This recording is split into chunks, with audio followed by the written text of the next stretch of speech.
ఎన్ని లక్షల నష్టం వచ్చిందో తెలుసా? ఆ ప్రొడ్యూసర్కి తెలిస్తే నన్ను చంపేస్తాడే. నీతో మాట్లాడాలంటే అసహ్యం వేస్తోంది. ఛీ!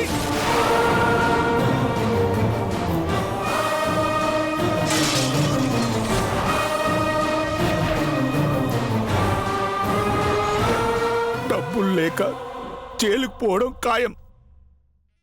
నేను లేక తల్లిదండ్రులు లేక అనాథలాగా బతకాల్సిందేనే. నీ చావు నువ్వు చావు.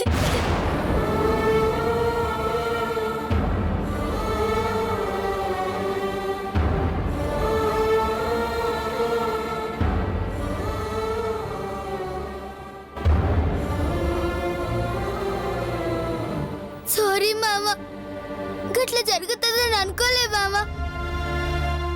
నువ్వు బాధపడితే చూడలేను మామ. ప్రొడ్యూసర్ సార్కి నేను చెప్తా మామ.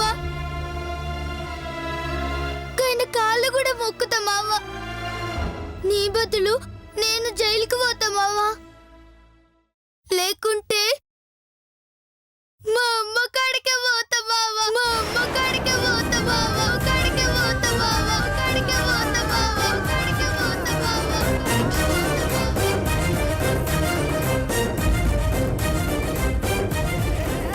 అమ్మ శ్వేత, ఏంటమ్మా మాటలు?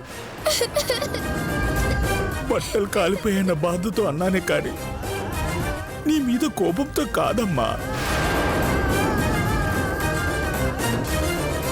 పాపిష్టి డబ్బు కోసం నీ మీద చేయి చేసుకున్నానమ్మా.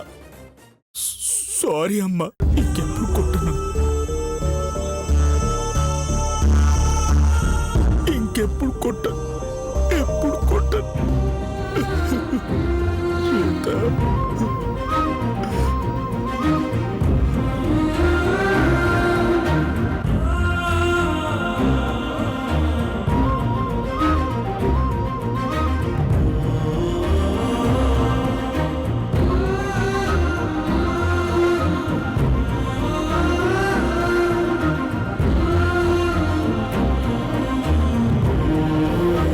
నేనేడుస్తుంది నువ్వు నన్ను కొట్టినందుకు కాదు మామ, నిన్ను బాధ పెట్టినందుకు. అంటే నేను కొట్టినందుకు కోపం లేదమ్మా. అమ్మ కొడితే కన్నీరు వస్తుంది గాని కోపం ఎందుకు వస్తుంది మామా?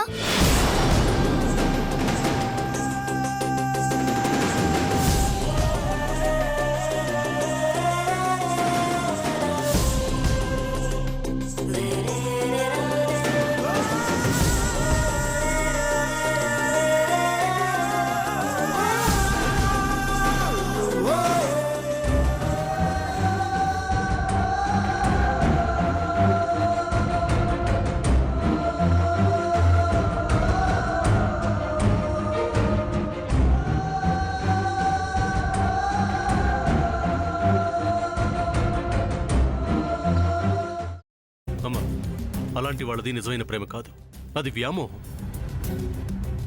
ఎగ్జాక్ట్లీ చిన్నత్త, నిజంగా ప్రేమించుకున్న వాళ్ళు అలా చేయరు. ఎంత మనసు విరిగిపోతే కన్న కూతుర్ని పట్టుకొని మా దృష్టిలో చచ్చిపోయా ఉంటుందా తల్లి? అది సరే అమ్మా, తన కూతురుతో తన మాట అనేటప్పుడు ఆమె మాటల్లో వ్యథ, కళ్ళల్లో బాధ గమనించావమ్మా? పెద్దబాబుకు బర్త్డే విషెస్ చెప్పు కూడా వెళ్ళాం కదా. ఊరికే ఎలా కాలిపోతుంది? మంట పెడితేనో పడితేనో తగలబడుతుంది.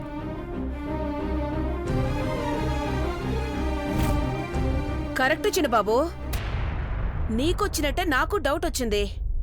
పార్వతే షర్టును తగలబెట్టిందనుకుంటా.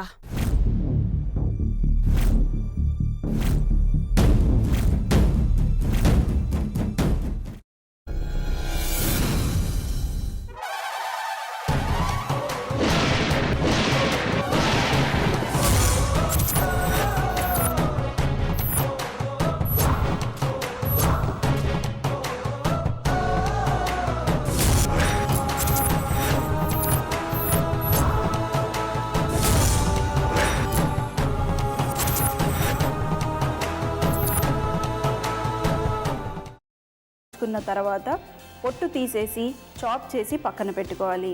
ఒక ప్యాన్లో కొద్దిగా నూనె వేడి చేసి అందులో ఆవాలు, మినప్పప్పు, శనగపప్పు, కరివేపాకు, సన్నగా తరిగి పెట్టుకున్న ఉల్లిపాయలు వేసుకుని 1 నిమిషం పాటు వేయించుకోవాలి. ఆ తర్వాత కాల్చి కట్ చేసి పెట్టుకున్న వంకాయని కూడా అందులో వేసుకుని బాగా మిక్స్ చేసి బౌల్లోకి ట్రాన్స్ఫర్ చేసుకుని అందులో తగినంత చిక్కటి పెరుగు లేదా పల్చటి పెరుగు వేసుకుని మిక్స్ చేసి అన్నంతో కానివ్వండి, చపాతీతో కానివ్వండి సర్వ్ చేసినా చాలా బాగుంటుంది.